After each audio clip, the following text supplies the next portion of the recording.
Assalamualaikum warahmatullahi wabarakatuh. Halo Bapak Ibu Guru, calon guru penggerak yang hebat. Perkenalkan, nama saya Lina Rostiana, berasal dari SDN 1 Padakemang, Kecamatan Padakemang, Kabupaten Tasikmalaya. Izinkan saya memaparkan aksi nyata dari modul 1.4 Budaya Positif. Perkenalkan, mereka berdua adalah fasilitator dan pengajar praktik saya, di mana fasilitator saya bernama Pak Abdul Somad dan pengajar praktik saya bernama Riyadi Priyambodo. Berikut ini adalah rancangan tindakan untuk aksi nyata saya. Yang pertama adalah latar belakang. Murid tidak suka peraturan, karena selama ini jika mereka melakukan pelanggaran, maka akan mendapatkan hukuman dan cenderung akan mempermalukan dirinya. Selanjutnya, yaitu tujuan aksi nyata saya, yaitu menciptakan murid yang merdeka dan disiplin diri yang kuat. Yang kedua, menumbuhkan budaya positif di sekolah dengan meyakini nilai-nilai kebijakan universal. Tolak ukur keberhasilan dari aksi nyata saya yaitu terbentuknya keyakinan kelas melalui kegiatan kesepakatan kelas yang dilakukan wali kelas dan siswa. Yang kedua, siswa mampu menerapkan dan menjalankan keyakinan kelas yang telah dibuat. Selanjutnya, yaitu lini masa tindakan atau langkah-langkah tindakan yang akan dilakukan. Yang pertama, saya menghadap kepala sekolah untuk menjelaskan pentingnya penanaman budaya positif dan keyakinan kelas di sekolah, serta meminta izin untuk mendiseminasikan bersama rekan guru. Yang kedua, saya mengumpulkan rekan guru untuk melakukan diseminasi pemahaman materi budaya positif atau keyakinan kelas dan segitiga restitusi. Yang ketiga, berkoordinasi dan berkolaborasi dengan wali kelas untuk membuat keyakinan kelas di kelasnya masing-masing. Yang keempat, memantau, merefleksi, dan mengevaluasi keyakinan kelas yang telah dibuat. Berikut dukungan yang dibutuhkan. Yang pertama, dukungan dari kepala sekolah, rekan guru, serta murid agar tindakan yang telah disusun dapat dilakukan secara lancar dan menyeluruh. Yang kedua, sarana dan prasarana untuk menumbuhkan budaya positif di sekolah. Dan yang ketiga, orang tua dalam melakukan budaya positif di rumah. Berikut ini merupakan kegiatan diseminasi di sekolah mengenai pemahaman dan pengalaman budaya positif.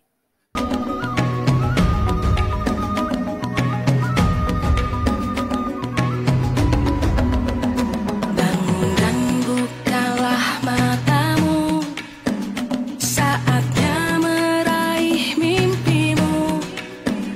Arahkan pandangan ke depan, Tuhan kan menuntunmu.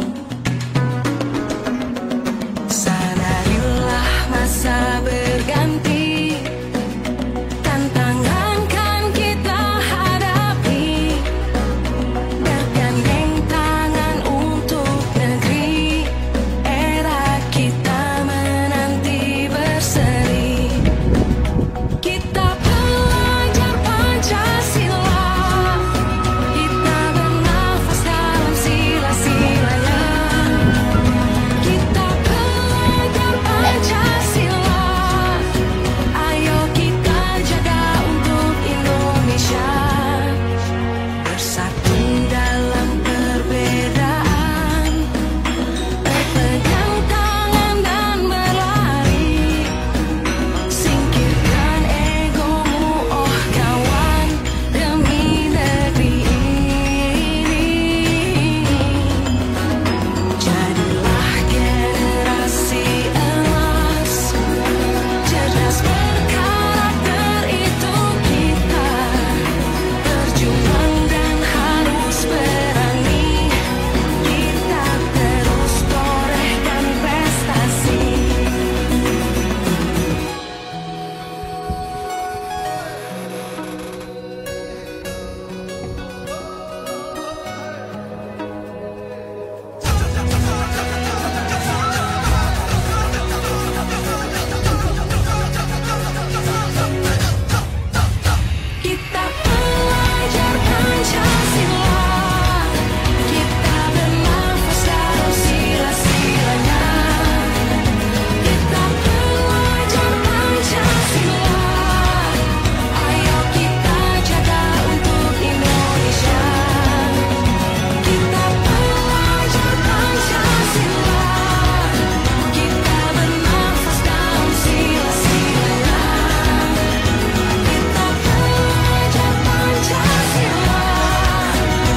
siang kepada yang terhormat Bapak dan Ibu yang telah hadir di sini.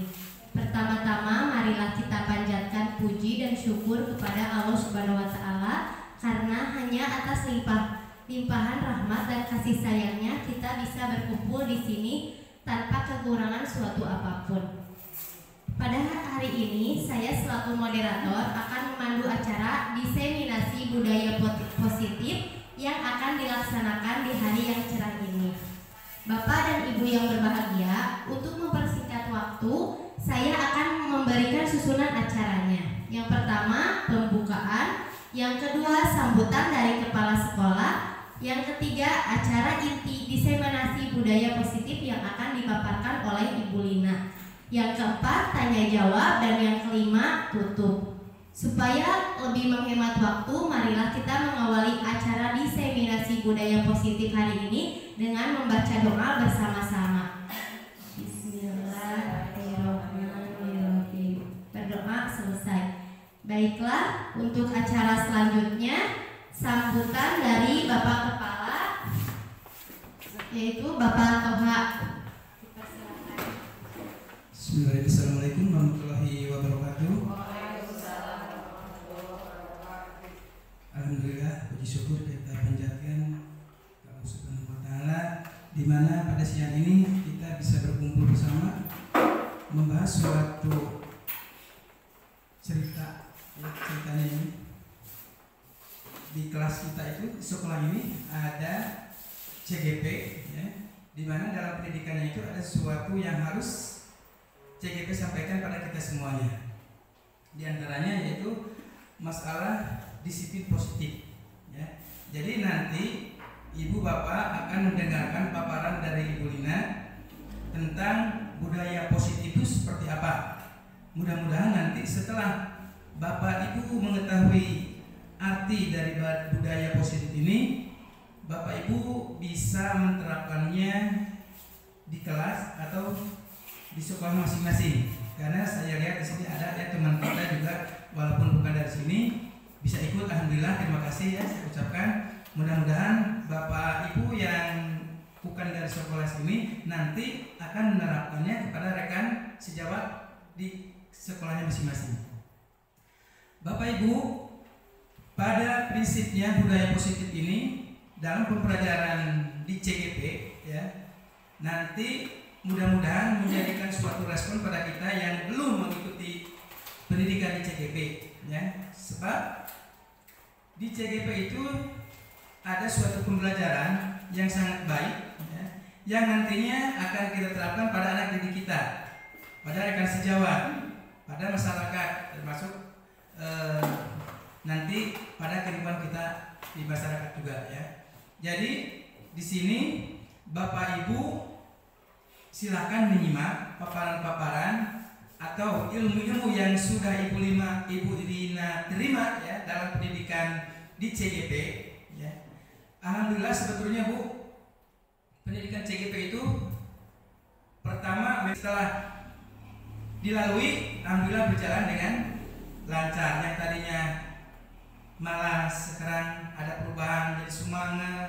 Yang tadinya tidak bisa memberikan pelajaran yang terbaik dengan pendidikan di CGP, kita menerapkannya ke anak. Alhamdulillah, jadi anak menjadi pembelajarannya berubah, ya Bu. Apalagi di saat sekarang itu perubahan pembelajaran sangat cepat, ya Bu, ya. Jadi sistem yang sekarang mungkin yang dulu sudah saatnya kita tinggalkan, ya. Apalagi nanti kedepannya banyak hal-hal yang lebih menarik untuk kebaikan pembelajaran di kelas, ya. Bapak Ibu, untuk mempersingkat waktu, ya, tapi saya harapkan nanti Bapak Ibu silakan seandainya ada suatu hal yang kurang dimengerti atau ada usulan, silakan Bapak Ibu kemukakan di sini, ya Bu, ya. Mudah-mudahan nanti setelah ada perbicaraan antara Bu Lina dan Ibu Bapak, seandainya ada suatu masalah bisa diselesaikan secara bersama-sama. Sebab tidak menutup kemungkinan setiap sekolah itu permasalahan selalu ada, Bu. Baik dari diri sendiri, dari siswa atau dari orang tua, bahkan dari masyarakat. Ya di sini nanti dengan budaya positif, insya Allah akan terbedah, ya, terbuka bagaimana solusi yang harus diselesaikannya. Mungkin itu saja, saya tidak akan banyak komentar ya. Silakan Bapak Ibu simak aja ya pemaparan nanti dari Ibu Lina. Mudah-mudahan ada manfaat buat kita semua. Sekian saja, bila taufiq hidayah. Wassalamualaikum warahmatullahi wabarakatuh.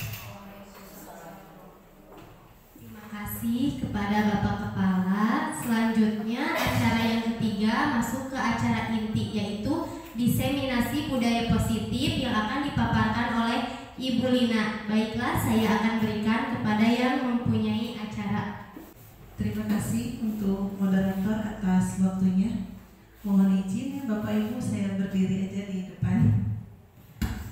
Assalamualaikum warahmatullahi wabarakatuh. Selamat siang semuanya. Terima kasih atas kehadiran. Alhamdulillah ya semuanya bisa hadir.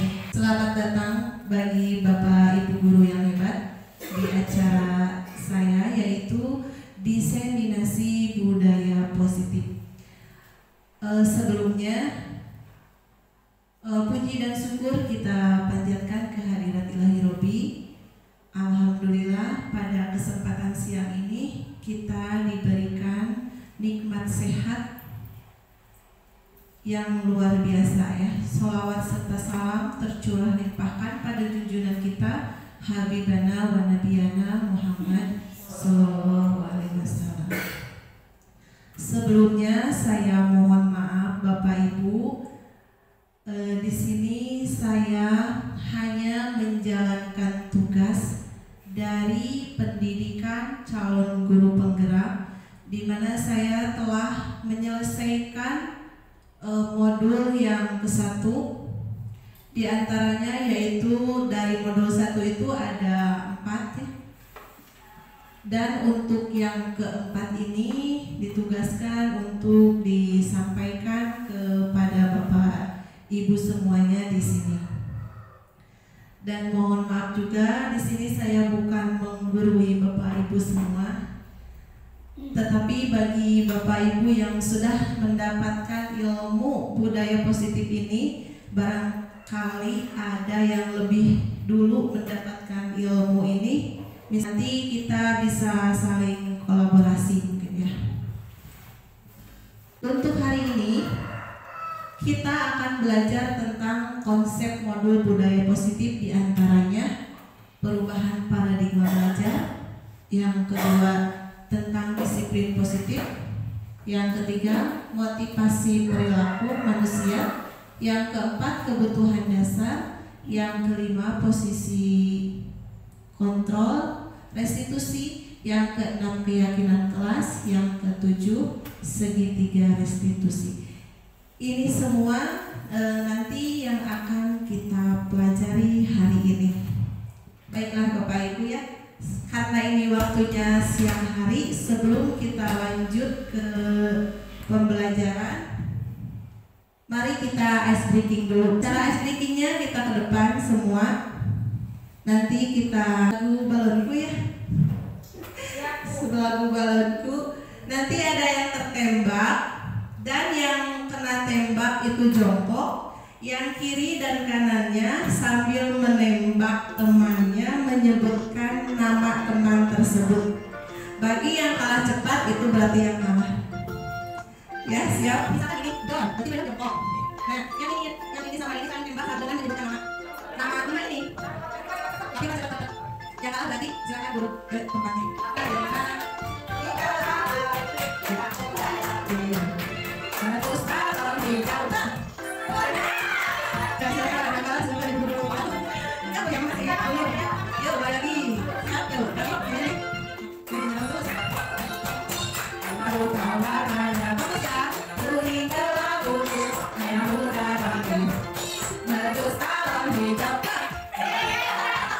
Terima kasih ya Bapak Ibu, barusan sudah speaking. Kita lanjutkan kembali ya. Nah di sini ada pertanyaan pemantik. Rumah dapat mendisiplinkan anak. Nah ini apakah disetujui tidak ini? pertanyaan dari ini ya. Kemudian yang kedua, pemberian hukuman dengan hal positif seperti membaca atau membersihkan halaman sekolah dapat meningkatkan disiplin anak. Yang pertanyaan ketiga yaitu memberi penghargaan dapat meningkatkan motivasi belajar anak. Selanjutnya yang pertama kita akan pelajari yaitu pembelajaran dengan paradigma baru. Pembelajaran dengan paradigma baru dirancang berdasarkan prinsip pembelajaran yang terdiferensi sehingga setiap siswa belajar sesuai dengan kebutuhan dari tahap perkembangan untuk mewujudkan profil pelajar Pancasila. Seperti yang kita ketahui, profil pelajar Pancasila itu Bapak Ibu sebutkan. Seperti satu, ya, berakhlak mulia, kemudian beriman dan bertakwa kepada Tuhan Yang Maha Esa ya. Kemudian ada mandiri, gotong royong, dan berpikir kritis ya. Selanjutnya di sini ada makna kata disiplin. Coba menurut Bapak Ibu makna disiplin itu seperti apa? Seperti yang ketahui biasanya kata disiplin itu kita harus menaati aturan ya. Nah, kalau di sini dalam budaya positif atau disiplin positif, kata disiplin juga sering dihubungkan dengan hukuman. Padahal itu sungguh berbeda karena belajar tentang disiplin positif tidak harus dengan memberi hukuman. Justru itu adalah salah satu alternatif terakhir dan kalau perlu tidak digunakan sama sekali. Disiplin sebaiknya dilakukan dengan motivasi sendiri atau melalui intrinsik, bukan atas suruhan dari misalkan datang kesiangan atau datang tepat waktu karena takut dihukum oleh ibu guru. Nah, jadi disiplin di sini itu jangan terpengaruh oleh ekstrinsik ya dari luar, tapi kita tanamkan kedisiplinan itu harus karena jiwa dirinya sendiri atau dalam intrinsik ya, dari dalam atas kesadaran diri sendiri ya, untuk menjadi orang yang disiplin dan bertanggung jawabnya. Di sini ada nilai-nilai kebajikan universal. Menurut Dain Gossen, dengan mengaitkan nilai-nilai kebajikan yang diyakini seseorang, maka motivasi intrinsiknya akan terbangun sehingga menggerakkan motivasi dari dalam untuk dapat mencapai tujuan mulia yang diinginkan. Seperti tadi siswa yang datang ke sekolah. Jadi datangnya itu jangan karena terburu-buru supaya tidak terlambat datang sekolah, atau karena takut dihukum oleh guru di sekolah karena kesiangan. Tapi kita harus menuntut, mengajak anak peserta didik kita untuk datang ke sekolah itu dengan tepat waktu karena rasa intrinsiknya itu yang terbangun ya, mungkin seperti itu. Nah, tadi profil Pancasila di sini yang pertama yaitu beriman bertakwa kepada Tuhan Yang Maha Esa dan berakhlak mulia serta berkebinekaan global, bergotong royong, mandiri, kreatif dan bernalar positif. Selanjutnya di sini ada macam-macam motivasi perilaku manusia. Untuk menghindari ketidaknyamanan atau hukuman. Yang kedua, untuk mendapatkan imbalan atau penghargaan dari orang lain. Bisa jadi kan karena tadi murid datangnya tepat waktu itu karena ingin dipuji oleh temannya atau dipuji oleh guru. Nah ya. Jadi untuk menjadi orang yang mereka inginkan dan menghargai diri sendiri dengan nilai yang mereka percaya. Selanjutnya, di sini ada kebutuhan dasar manusia. kebutuhan dasar manusia itu terdiri dari 5 dasar kebutuhan manusia. Di mana yang pertama itu menjadi kekuatan, ya, di mana mereka membutuhkan dorongan untuk menjadi dirinya, merasa menjadi power gitu ya, penguasa. Kemudian di sini ada cinta dan kasih sayang. Ada kalanya peserta didik kita itu menginginkan, yaitu menginginkan perhatian, kasih sayang, ditemani. Nah, itu adalah hal dasar manusia dalam cinta kasih sayang. Kemudian ada juga yaitu kebebasan. Di sini kebutuhan dasar manusia atau siswa ada yang menginginkan kebebasan. Kemudian ada kebutuhan dasar manusia fun atau kesenangan. Nah, kalau ini pasti kadang ada siswa yang misalkan sedang mengerjakan, tapi dia mah inginnya happy gitu mengerjakannya, jangan speaking atau apa gitu pembelajarannya. Mungkin dia akan lebih termotivasi lagi belajarnya gitu. Kemudian yang terakhir yaitu kebutuhan dasar untuk bertahan hidup.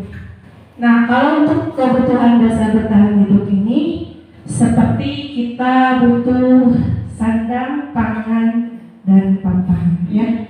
Mungkin itu tentang kebutuhan dasar manusia. Selanjutnya, dunia itu berkualitas. Adalah tempat khusus dalam pikiran Anda. Tempat Anda menyimpan gambaran representasi dari semua yang Anda inginkan. Bisa berisi orang-orang, hal-hal, dan apa saja yang terbaik dalam hidup Anda, dan membuat Anda merasa bahagia dan terpenuhi kebutuhan dasar Anda. Minimal dalam kebutuhan dasar manusia itu terpenuhi salah satunya, ya. Selanjutnya di sini ada konsep disiplin dengan identitas gagal. Konsep disiplin dengan identitas gagal itu seperti apa? Misalkan di kelas ada yang menumpahkan air minum temannya, ya. Nah, anak tersebut kalau kita langsung marahi, mungkin dia itu akan merasa menjadi sebuah hukuman, ya, hukuman yang menyakitkan. Kemudian nanti dia akan merasa tidak nyaman dengan temannya karena takut udah dimarahi oleh guru, ya. Kemudian ada rasa takut juga dengan temannya. Kemudian misalkan air yang tumpah itu kan harusnya dibersihkan, ya, dipel. Nah, si anak itu mau ngepel atau mau membersihkannya itu atas dasar apa? Pasti atas dasar disuruh, ya, disuruh oleh tadi guru, ya, karena dimarahi. Nah, seharusnya dia itu supaya tidak merasa menjadi memaksa, ya, seharusnya dia itu mempunyai kesadaran yang tadi, yaitu harus mempunyai kesadaran intrinsik. Jadi dia harus mau membersihkan sendiri atas kesalahannya, ya. Kemudian ada murid menyembunyikan masalah. Nah, si siswa tadi yang menumpahkan air itu merasa untuk berbicara terbuka ke guru itu jadi takut kalau dalam bentuk hukuman, ya, kedisiplinannya. Kemudian siswa tersebut juga akan merasa menjadi rendah diri. Kita suka memberikan penghargaan. Misalkan ada siswa yang masih belum baca, misalkan masih 1 kata, 2 kata, kemudian bisa membaca. Nah, kita berikan penghargaan. Nah, apakah itu terjadi efektif atau tidak efektif? Nah, ternyata penghargaan itu juga merupakan tindakan yang tidak efektif. Misalkan gini, misalkan di rumah anak belum bisa baca, kemudian menjadi bisa baca. Nah, kamu pintar, nanti ibu kasih es krim ya. Nah, jadi anak itu berkeinginan membacanya karena karena mau dikasih es krim. Jadi penghargaan itu juga tidak efektif ya. Kemudian kalau di kelas, penghargaan yang kedua yaitu merusak hubungan atau sifat iri. Misalkan di kelas kita sudah melakukan evaluasi. Nah, si A ini pintar, bagus, nilainya 100. Nah, bagaimana dengan peserta yang misalkan di bawah 100? Jadi akan menimbulkan sikap iri. Penghargaan itu juga ya. Jadi harus hati-hati dengan penghargaan ini ya, karena nanti ada siswa lain yang merasa iri ya dengan kata-kata kita nanti. Kemudian penghargaan ini juga bersifat mematikan kreativitas. Kemudian menghukum dengan sistem ranking. Kemudian merampas hak menghargai dirinya sendiri. Bukan karena keinginan intrinsik, tapi karena keinginan penghargaan dari guru ya itu. Konsekuensi dari identitas negara. Konsekuensi yaitu penguatan jangka pendek. Ya, penguatan jangka pendek. Jadi si anak yang bisa baca tadi di rumah, karena bisa bacanya karena akan diberikan es krim. Nah, nantinya kan kalau tidak diberikan es krim, apakah mau membaca lagi? Tidak rajin lagi membaca karena misalkan tidak diberikan beli es krim lagi. Konsekuensi dari penghargaan tadi ya. Kemudian perlu memonitoring berkelanjutan. Kemudian ada stimulus respon. Stimulus respon ini, misalkan tadi yang menumpahkan air temannya. Kenapa kamu menumpahkan air? Misalkan tidak sengaja ya gitu ya. Nah, seharusnya kalau sudah menumpahkan air akan seperti apa? Kemudian yang menumpahkan merespon, saya akan ngepelnya atau menguapnya. Itu arti dari stimulus responnya. Kemudian di sini murid hanya menghormati aturan. Jadi bukan murid karena keinginan intrinsik tadi ya. Kemudian kehilangan waktu untuk merenungi kesalahan. Nah, si yang menumpahkan tadi itu intrinsik. Jadi dia itu tidak akan merenungi kesalahan dirinya sendiri. Harusnya ada kesadaran dalam dirinya untuk bertanggung jawab dan merenungkan kesalahannya gitu ya. Itu antara penghargaan melalui ekstrinsik dan intrinsik. Selanjutnya di sini konsep disiplin dengan identitas sukses. Di sini kita dengan melakukan identitas sukses yaitu dengan restitusi. Seperti yang tadi, yang menumpahkan air. Nah, seharusnya tidak kita langsung marahin atau hukum ya, tidak langsung kita hukum, tapi kita restitusi. Kita tanyakan dulu, baiklah tidak apa-apa gitu. Semua orang bisa melakukan kesalahan seperti ini. Kemudian tentunya kamu punya alasan kenapa menumpahkan air temannya tersebut ya. Nah, di situ kita bangun supaya anak yang menumpahkan air tersebut mempunyai rasa tanggung jawab atas perilakunya ya. Kemudian di sini kita bukan menyalahkan yang menumpahkan air, tapi kita harus fokus pada pemecahan masalah jangka panjang. Baiklah, kamu sudah melakukan kesalahan itu. Kemudian selanjutnya nanti kamu akan melakukan apa?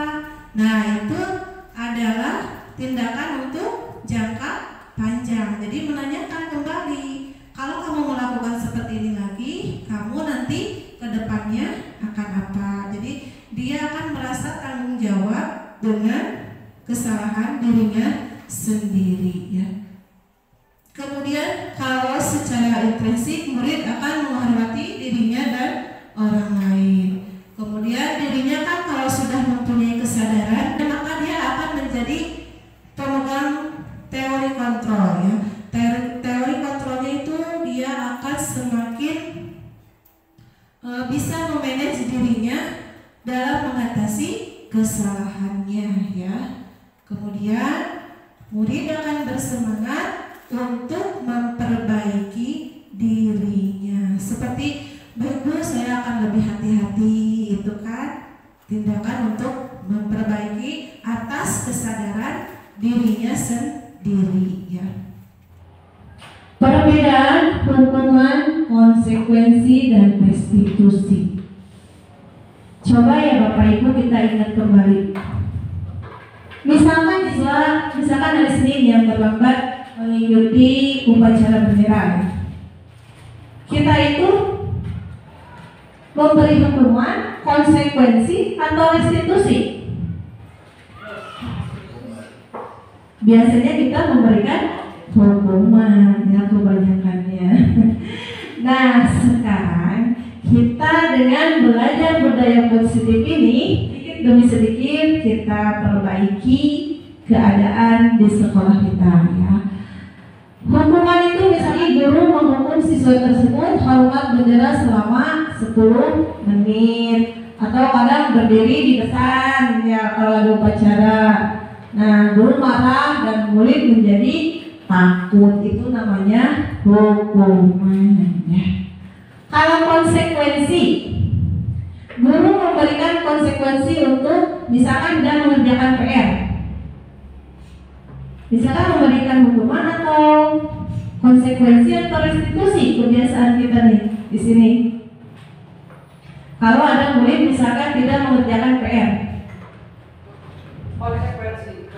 konsekuensi.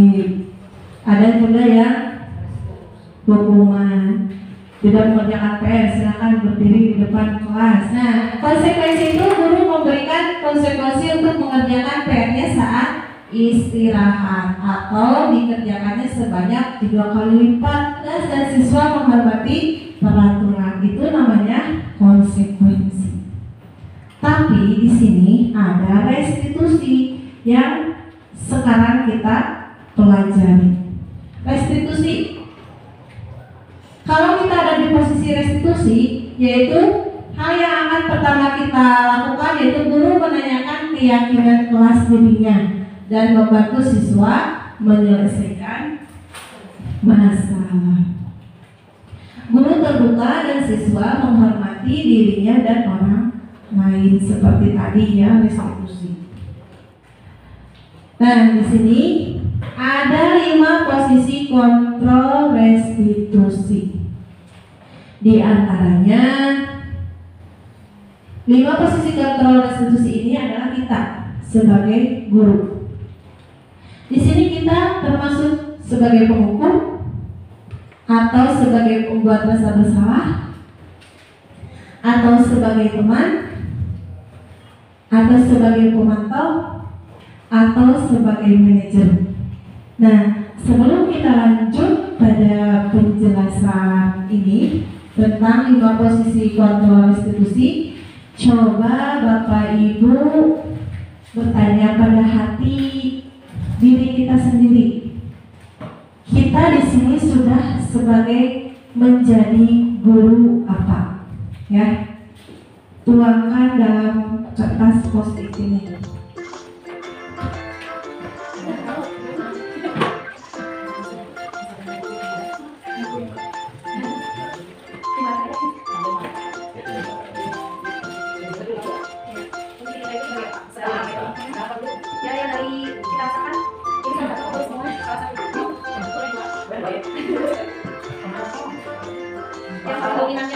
Yang paling dominannya kita itu sudah masuk seperti apa?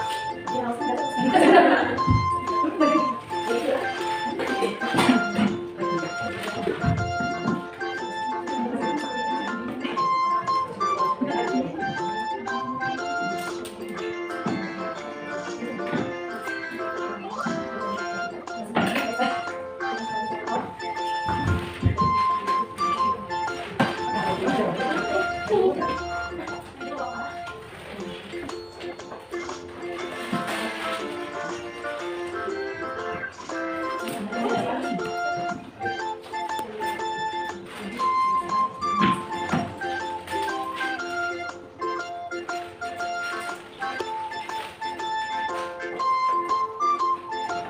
Ya, bagi yang sudah silakan di depan. Bapak itu menyampaikan sesuai dengan keadaan diri kita saja, merasa seperti apa. Kayak yang di rumah ada tahu tidak sih?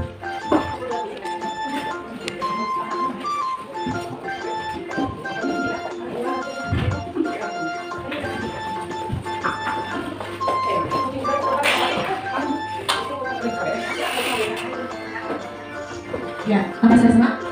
Sudah yang paling kita? Di sini ada posisi kontrol, yaitu pembuat rasa bersalah. Kemudian ada sebagai pemantau siswa dan pemantau. Kemudian ada yang sebagai teman, ini sebagai teman, ini teman dan pemantau juga. Ini sebagai teman, ini teman, ini teman, ini teman, ini teman dan pemantau. Ternyata guru di SDN 1 pada Kemang ini kebanyakan sebagai teman. Tepuk tangan buat semua. Tidak memarahi siswa, tapi kita sebagai teman katanya ya, gitu. Baiklah. Untuk kita melihat perbedaannya, seperti apa itu sebagai teman, seperti apa sebagai pemantau, seperti apa sebagai penghukum, dan seperti apa sebagai manajer. Dan seharusnya kita sebagai posisi institusi kontrol ini, kita sebagai guru harus berada di posisi yang mana? Contoh penerapan 5 posisi kontrol. Ini ada kasus siswa tidak memakai sepatu saat upacara bendera. Kalau kita di posisi teman, nah kita akan ayolah yang tertib, buat bu guru bangga. Kali ini tidak apa-apa kamu salah. Nah itu seperti teman ya. Kalau kita sebagai penghukum pada siswa yang tidak memakai sepatu saat upacara itu, kita akan berkata, patuhi aturan sekolah, lalu berdiri di depan barisan. Itu sebagai penghukum. Kalau kita sebagai pemantau, kamu sudah melanggar apa peraturan dan konsekuensinya. Kamu sudah melanggar apa peraturan dan konsekuensinya. Nah, sebagai pembuat rasa bersalah, tadi ada yang menjawab sebagai pembuat rasa bersalah. Berapa kali bu guru harus memberitahu kamu, bu guru kecewa sama kamu? Berarti seperti itu ya. Kalau sebagai pembuat rasa bersalah. Di sini ada sebagai manajer. Kalau kata sebagai manajer, apakah kamu tahu kesalahanmu? Kira-kira bagaimana kamu akan memperbaiki kesalahan ini? Nah, itu sebagai manajer. Jadi kalau sebagai manajer itu menggunakan restitusi yang tadi ya. Nah, jadi kita di sini harus selalu berusaha menjadi manajer. Sekarang kita akan belajar budaya positif tentang keyakinan kelas. Mengapa keyakinan kelas? Mengapa tidak peraturan kelas saja? Ya. Di sini ada pertanyaan pemantik. Mengapa kita memiliki peraturan tentang penggunaan helm pada saat mengendarai kendaraan roda 2? Mengapa kita coba harus memakai helm? Untuk melindungi kepala, untuk keselamatan. Kemudian pertanyaan pemantik kedua, mengapa kita memiliki peraturan tentang menggunakan masker dan mencuci tangan setiap saat? Mengapa kita harus melakukan itu? Untuk menjaga kesehatan. Nah, ya, berarti menggunakan helm itu untuk menjaga keselamatan, sedangkan menggunakan masker dan cuci tangan itu untuk menjaga kesehatan. Nah, berarti itu kan timbul dari diri kita sendiri secara intrinsik, bukan karena Misalkan aturan pemerintah, kendaraan beroda 2 harus memakai helm, takut kena hukuman, berarti itu karena eksplisit melakukannya. Kemudian yang memakai masker karena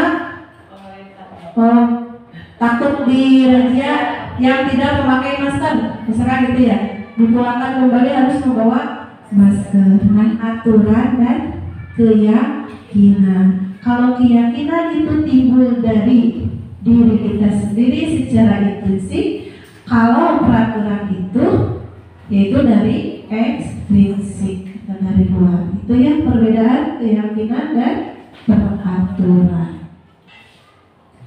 Nah, di sini ada contoh kemarin saya membuat keyakinan kelas, guru bersama siswa membuat keyakinan kelas. Hal yang pertama saya lakukan yaitu berdiskusi tentang peraturan kelas itu harus bagaimana, kita bicarakan dulu, kita sampaikan dulu kepada siswa gitu ya, semuanya kita sampaikan. Kemudian kita merumuskan peraturan menjadi keyakinan. Misalkan kita yang dari tahap pertama itu mendiskusikan tentang peraturan di kelas itu tidak boleh membuang sampah sembarangan, atau jangan masuk kelas dengan pakai sepatu gitu ya, kan banyak yang gitu ya. Kemudian harus melaksanakan piket, itu kan peraturan. Nah, kita diskusikan dengan peserta didik kita dan buat menjadi keyakinan. Mana yang akan kita setujui? Misalkan saya setuju masuk kelas itu jangan memakai sepatu karena untuk menjaga kebersihan, boleh. Nah, itu kita kemudian kita tempel menjadi sebuah keyakinan kelas. Nah, nanti boleh Bapak Ibu praktekkan di kelasnya masing-masing dengan membuat keyakinan kelas, ya. Jadi keyakinan kelas itu berdasarkan guru dan siswa semuanya. Selanjutnya, nih, bagaimana pembentukan keyakinan kelas? Nah, keyakinan kelas itu lebih abstrak dari peraturan, ya. Kemudian keyakinan kelas itu berupa pertanyaan yang universal, ya. Kemudian dibuat dalam bentuk positif. Nah, keyakinan kelas itu dibuat sedikit saja agar mudah diingat oleh siswa tersebut, ya, karena kan kita membuatnya bersama-sama, jadi jangan banyak-banyak ya, tapi akan terus diingat oleh siswa di kelas. Kemudian keyakinan kelas itu kita buat sesuai dengan kondisi kelas dan sekolah agar mudah diterapkan, tentunya dengan budaya di sekolah kita, ya, disesuaikan keyakinan kelas itu, ya.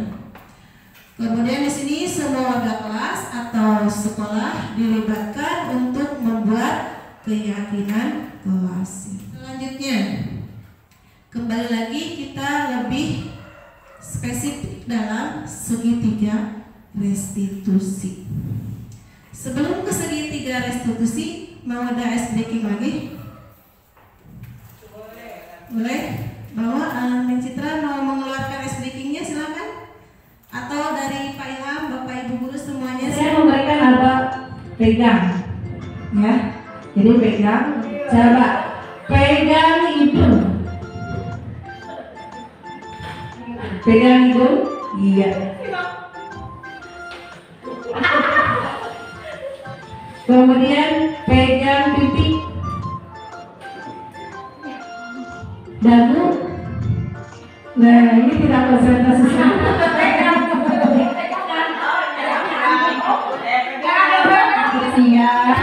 Hebat. Udah sih sudah pegang tapi nggak udah siap. Hebat.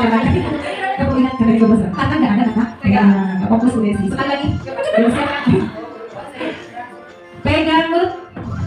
Pegang itu mata. Ya, tepuk tangan hebat semuanya. Sekarang sudah konsentrasi kembali. Ya. Kamu ingat kata itu besar. Karena nggak ada kata pegang. Nggak fokus udah sih. Sekali lagi. Pegang itu mata. Ya, tepuk tangan hebat semuanya. Sekarang sudah konsentrasi kembali. Ada segitiga restitusi. Di mana segitiga restitusi itu yaitu suatu proses dialog yang dijalankan oleh guru agar dapat menghasilkan murid yang mandiri dan bertanggung jawab. Nah, di sini segitiga restitusi itu ada 3 tahapan. Yang pertama, menstabilkan identitas, kemudian validasi tindakan yang salah, dan menanyakan keyakinan. Seperti apa menstabilkan identitas itu? Nah, seperti tadi yang upacara tidak memakai sepatu, ya. Nah, kita akan melakukan menstabilkan identitas. Nah, kita bisa bertanya dengan cara gini. Baiklah, setiap orang pasti pernah melakukan kesalahan yang sama. Kamu bukan untuk satu-satunya yang pernah melakukan kesalahan ini. Nah, itu cara menstabilkan identitas. Kemudian yang kedua, validasi tindakan yang salah. Nah, setelah menstabilkan identitas, kita akan bertanya seperti ini. Kamu tentu punya alasan mengapa kamu melakukan ini. Mengapa kamu datang ke sekolah tidak memakai sepatu, misalkan gitu. Kemudian, adakah cara yang lebih efektif untuk mendapatkan apa yang kamu butuhkan? Nah, itu cara yang kedua, validasi tindakan yang salah. Kemudian, menanyakan keyakinan.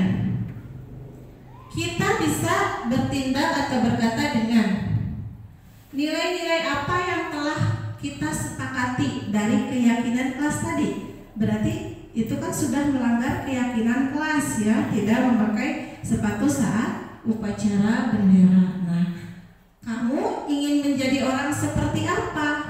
Nah, nanti kita bisa bertanya dengan keyakinan, dengan menanyakan keyakinan ini, kita bisa bertanya dengan kamu ingin menjadi orang seperti apa. Nanti peserta didikan, saya tidak akan mengulanginya lagi. Jadi ada kesadaran sendiri. Nah, ini ada contoh penerapan segitiga restitusi.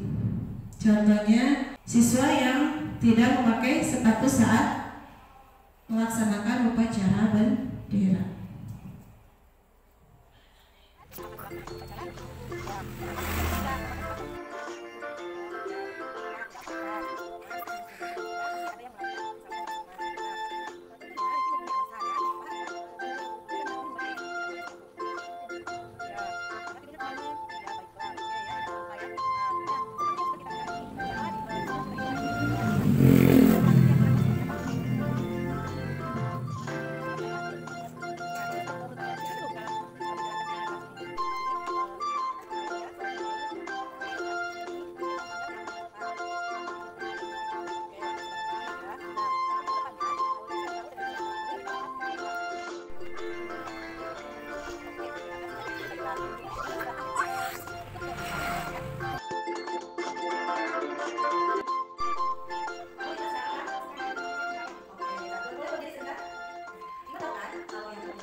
pada Kembang dan Hari ini saya merasa senang tidak dihukum oleh Bu Lina, dan kedepannya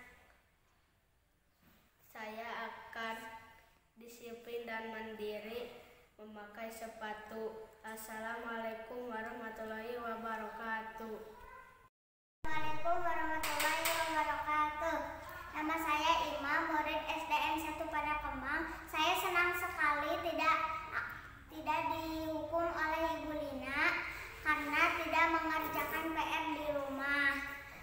Untuk kedepannya saya akan mengerjakan PR di rumah setelah pulang sekolah. Wassalamualaikum warahmatullahi wabarakatuh. Itu contoh dari 2 kasus, yaitu ada siswa yang tidak memakai sepatu saat mau upacara bendera, dan satu lagi siswa yang tidak mengerjakan PR ya. Dan di situ saya mencoba menerapkan dengan penyelesaian segitiga restitusi ya.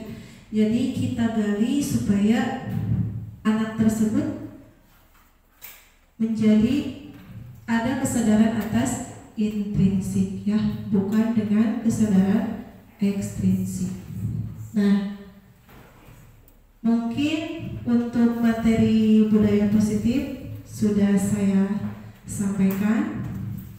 Di sini dalam penerapan program disiplin positif hendaknya guru memiliki standar kepribadian profesional dan sosial yang baik, di mana guru mampu berefleksi pada posisi kontrolnya saat ini, bagaimana perjalanan dirinya sebagai seorang among atau sebagai posisi manajer yang menuntut murid-murid menjadi insan yang mandiri, merdeka, dan bertanggung jawab. Itu kata standar nasional pendidikannya. Semoga sesi belajar kita hari ini membawa manfaat sehingga dapat mewujudkan pelajar profil Pancasila. Salam merdeka belajar. Mungkin dari paparan budaya positif ini saya cukupkan dan saya kembalikan kepada moderator. Terima kasih atas waktunya Bapak Ibu semua. Semoga bermanfaat.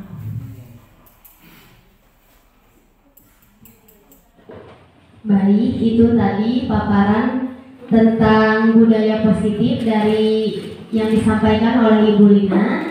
Selanjutnya acara yang keempat ini adalah tanya jawab dengan Ibu Bapak. Jika ada yang ditanyakan masalah budaya positif yang tadi disampaikan oleh Ibu Lina, silahkan. Assalamualaikum warahmatullahi wabarakatuh. Terima kasih atas waktunya. Mohon maaf kepada semuanya. Perkenalkan, nama saya Nurhayati. Yang ingin saya tanyakan yaitu tentang tadi konsep disiplin dengan identitas gagal. Nah, di dalam tadi kan ada hukuman dan penghargaan. Dan di dalam penghargaan ada yang disebut dengan menghukum dengan sistem ranking. Nah, kebiasaan kita ke belakang itu kan suka di ranking ya.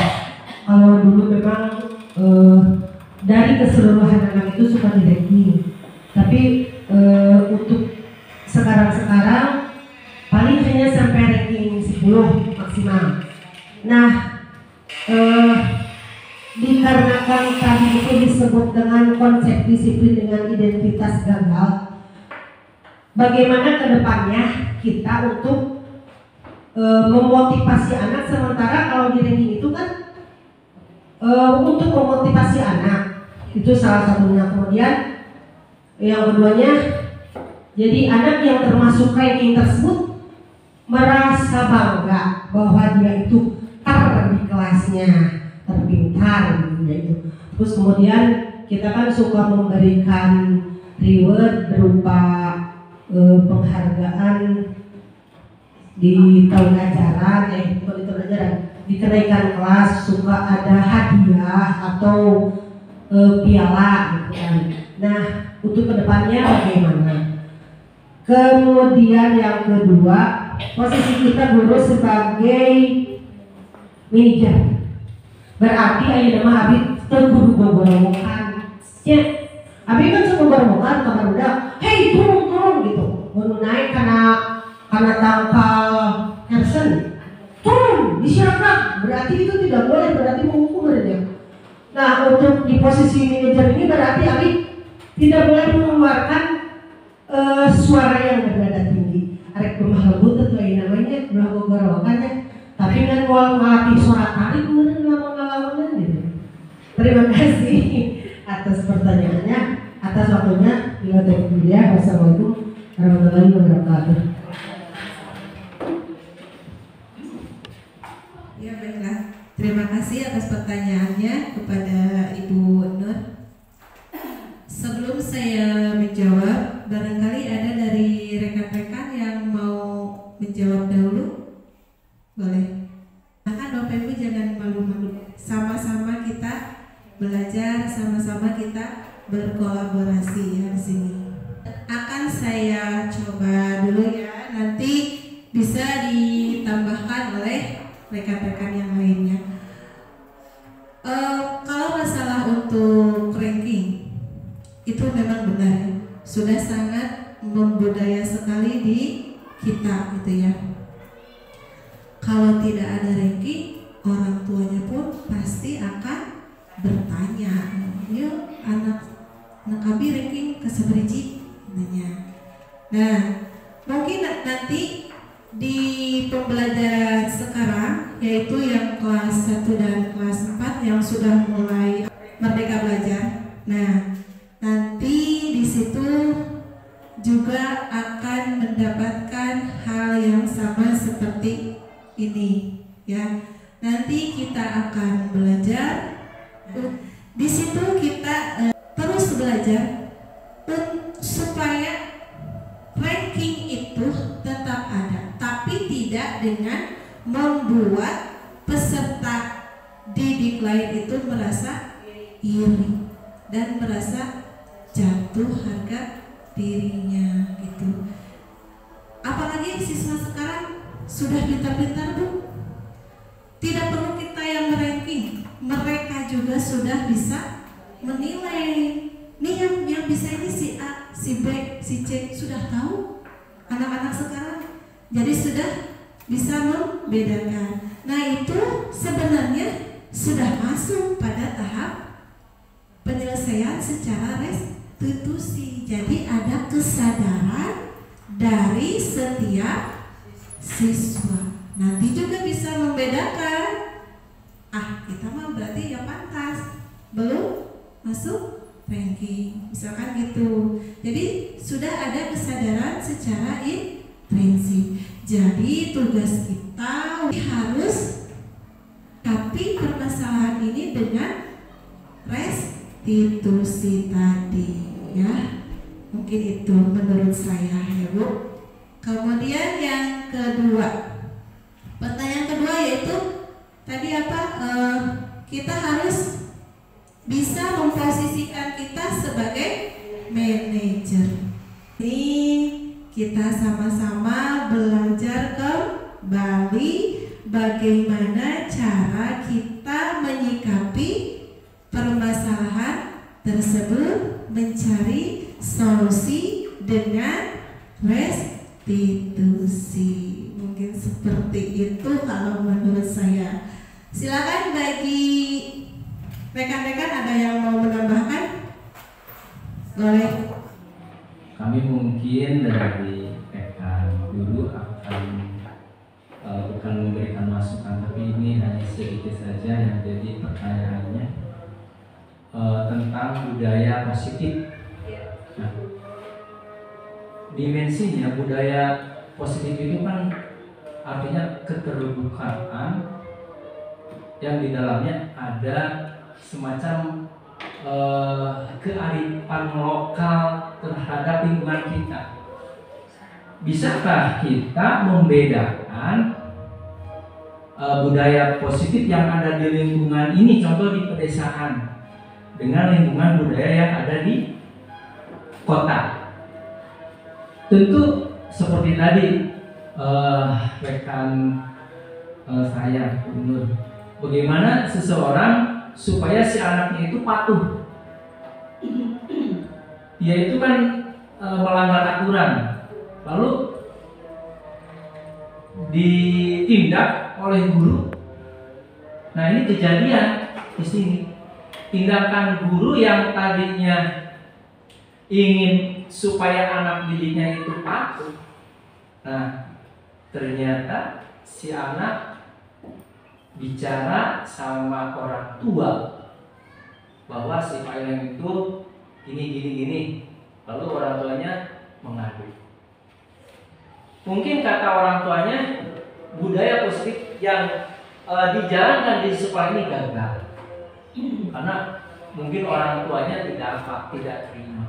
Nah, bagaimana kalau nanti ke depan supaya ada sinkronisasi antara kita sebagai pendidik, kita sebagai pemantau, sebagai pengukur, dan yang ini itu sebagai media, agar kita tidak terulang kembali. Untuk itu terima kasih atas pertanyaan. Ya, terima kasih kepada Pak Ilham. Benar sekali ya. Ini tugas PR kita difokuskan, diprioritaskan tentang budaya positif di sekolah kita. Ini adalah usaha untuk saling berkolaborasi antara kelas 1 sampai dengan kelas 6. Jadi budaya positif ini kita tingkatkan, kita terapkan, kita berikan contoh kepada peserta didik dengan saling kita berkolaborasi dengan guru yang sebelumnya, kemudian kita yang memegang gitu. Ini si anak ini bagaimana, si anak ini bagaimana. Kita terus prioritaskan, kita terus perhatikan, kita lakukan sebagai pemantau dan teman. Kita berusaha untuk selalu memperbaiki dengan penerapan budaya positif ini. Sudah cukup, Bu Nur, semoga tidak puas atas jawabannya. Pada Bu Nur yang sudah bertanya tadi, mewakili guru-guru semua ya pertanyaannya, dan tadi dijawab oleh Bu Lina dengan sangat bagus, dan tadi ada tambahan juga dari Pak Ilham. Baik, untuk acara selanjutnya ini adalah penutup. Tadi yang dipaparkan oleh Bu Lina, budaya positif ini merupakan paradigma untuk menyelesaikan masalah melalui motivasi intrinsik orang yang memiliki masalah. Nilai-nilai budaya positif ini dapat diterapkan di sekolah. Demikian acara diseminasi budaya positif ini. Semoga nanti CGP yang diikuti oleh Bu Lina ini, Bu Lina dapat mengerjakan tugas-tugasnya dan lulus tepat waktu. Saya selaku moderator mohon maaf atas segala kekurangan saat saya membawakan acara. Terima kasih banyak untuk waktu dan kesempatannya. Wassalamualaikum warahmatullahi wabarakatuh.